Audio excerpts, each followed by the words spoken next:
পরিকল্পিতভাবে অস্থিরতা তৈরি করার চেষ্টা করছে। বড় কোনো পরিকল্পনা না থাকলে আসলে একদিনে এতগুলো ঘটনা, এটা তো আর কাকতালীয় না। তো আমরা এটা অবশ্যই এটা মনে করছি নানা পক্ষের এখানে পরিকল্পনা আছে এবং সরকার সফলভাবে প্রশাসনিক কার্যক্রম করুক, এইটা তো আসলে অনেকেই হয়তো চাচ্ছে না। এবং আমাদের যে বিগত ফ্যাসিস্ট সরকার, তারা তো নানাভাবে অপপ্রচার চালিয়ে যাচ্ছে। তবে আমরা মনে করি যে আমরা কিন্তু পুলিশে একটা বড় পরিবর্তন এসেছে এবং প্রশাসনের যে স্থবিরতা সেটা কাটানোর জন্য প্রশাসনের কিন্তু পরিবর্তন আনার আমরা পরিকল্পনা করছি। তো সেই জিনিসগুলো নস্যাৎ করতেই আমাদেরকে অনেক বেশি এইসব ঘটনায় ব্যস্ত রাখার জন্য সারা দেশের অ্যাটেনশন এই দিকে নিয়ে যাওয়ার চেষ্টা করা হচ্ছে কিনা এটা আমাদের কাছে সন্দেহ হচ্ছে। আমরা এটা ইনভেস্টিগেট করছি যে এটার বিষয়ে আসলে ইন্ধনে কারা জড়িত, দেশে বা দেশের বাইরে।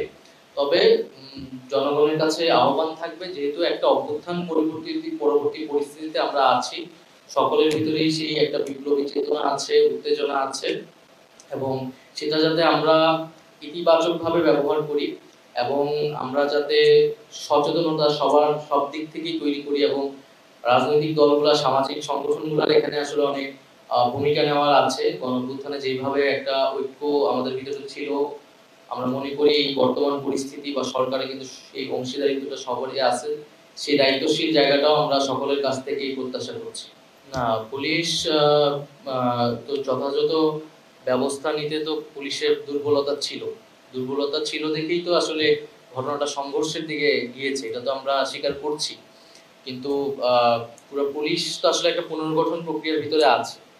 তো সেই জায়গায় আসলে যখন এত শিক্ষার্থী নেমে এসেছে, পুলিশকে আমরা শিক্ষার্থীদের মুখোমুখি অবস্থানে কিন্তু যদি হতো তাহলে সেটা আরো বেশি খারাপ দিকে যেতে পারতো। এই কারণে হয়তো পুলিশ বাধা দেওয়ার চেষ্টা করেছে প্রাথমিকভাবে, কিন্তু শিক্ষার্থীদের সাথে তারা সংঘর্ষে জড়ায়নি এবং পরবর্তীতে তারা পুলিশ এবং সেনাবাহিনী গিয়ে সেখানে পরিস্থিতি নিয়ন্ত্রণ করেছে। এবং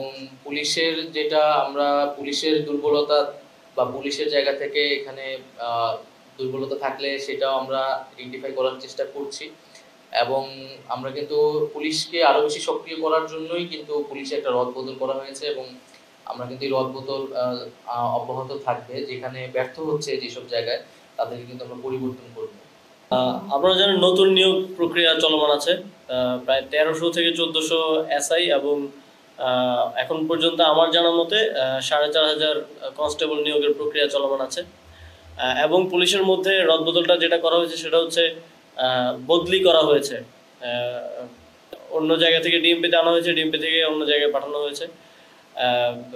তবে যেটা আমরা বলতে যাচ্ছি সেটা হচ্ছে পুলিশকে যে জনগণের বিরুদ্ধে গুলি করা পর্যায়ে নিয়ে যাওয়া, এই পুলিশ তো এইভাবেই আসলে ট্রেন আপ হয়েছে বিগত সময়গুলোতে। এবং রায়ট ম্যানেজমেন্টের জন্য এটা কিন্তু কোনো ইন্টারন্যাশনাল স্ট্যান্ডার্ডের প্রসেস না যে পুলিশকে শুধু এতটুকু করা হচ্ছে যে তারা প্রথমেই চলে যেত ফায়ারিংয়ে, সেটা রাবার বুলেট হোক, ছড়রা গুলি হোক। তো এই রায়ট ম্যানেজমেন্ট সিস্টেমের ড্রিলটাই পুলিশের পুরোপুরি চেঞ্জ করার পরিকল্পনা আছে। যারা পুলিশের নতুন নেতৃত্বে এসেছেন তারা পুলিশকে সেই ইন্টারন্যাশনাল স্ট্যান্ডার্ডে রায়ট ম্যানেজমেন্টের ড্রিলটা শেখাবেন, সেই ট্রেনিংটা করার মাধ্যমে পুলিশকে এমন পর্যায়ে নিয়ে আসবেন যাতে করে সামনে আর কখনো এই ধরনের ঘটনা না ঘটে, যেখানে পুলিশকে জনগণের বিরুদ্ধে কিংবা যে কোনো ধরনের আন্দোলনে রায়ট ম্যানেজমেন্টের জন্য গুলি করতে হয়, হতাহতের মতো ঘটনা ঘটে। এই ধরনের ঘটনা এড়িয়েই যেন আমরা পুলিশ ব্যবস্থা নিতে পারে, সেজন্য পুলিশকে প্রস্তুত করা হবে। তবে সেটার জন্য যথেষ্ট সময় প্রয়োজন। আপনারা জানেন নতুন নেতৃত্ব পুলিশে আসার 2 দিনের মধ্যেই এই ঘটনাগুলো ঘটে যাচ্ছে। তো আমাদের আহ্বান থাকবে সকল পক্ষের প্রতি যে এখন আমাদেরকে দেশ গড়ার জন্য প্রত্যেকটা সেক্টরের সংস্কার আনার জন্য সময় দিতে হবে এবং ধৈর্য ধরার একটা আহ্বান আমাদের পক্ষ থেকে থাকবে। এবং যার যার মতামত, আপনারা জানেন যে সংস্কার কমিশনগুলো সবার জনগণের থেকে মতামত চাচ্ছে, সেখানে মতামত দিতে হবে। ডিস্ট্রাকটিভ ওয়েতে না গিয়ে কনস্ট্রাকটিভ ওয়েতে আমরা দেশটাকে কীভাবে করতে পারি সেদিকে মনোযোগ দিতে হবে।